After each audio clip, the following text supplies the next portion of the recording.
Hey everyone, welcome to Judging for the Win. I'm Dave, and this is my daily ruling. Today's question comes to us from the True Stories collection, as in, it actually happened at an event that I was actually judging. Amy puts the Chapter 3 ability of Fable of the Mirror Breaker on the stack, and Nick responds with a discontinuity. What happens? Okay, so this is an interesting question principally because it deals with an area of the rules that's unfamiliar to a lot of people just because it doesn't come up very often, ending the turn.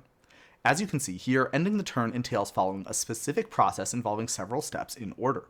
For our purposes, the first relevant step would be that everything gets cleared off the stack. This includes the Chapter 3 triggered ability from Fable of the Mirror Breaker. The next step is to perform state-based actions. Now, this is bad news for Amy because of this state-based action here, which says that a saga with too many lore counters on it gets sacrificed. Now, this state-based action does not apply to sagas that have a chapter ability on the stack, which is why cards like Fable are normally allowed to flip over onto their non-saga side before they get sacrificed.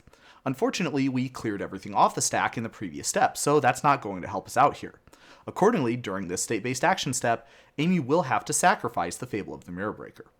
Now, if you were paying extra close attention, you might have noticed something interesting that might pose a little bit of a technical problem.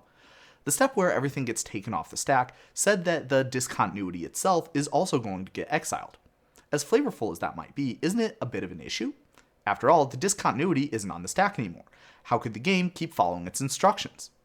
Fortunately for us, there's also this rule here, which says that if discontinuity starts to resolve, it will continue to resolve fully, even if it leaves the stack during the process. This guarantees that all of the steps in that process of ending the turn will indeed be performed. In fact, without this rule, end the turn effects just wouldn't really work at all, since they would stop resolving as soon as they got exiled. But that's all I have for you today.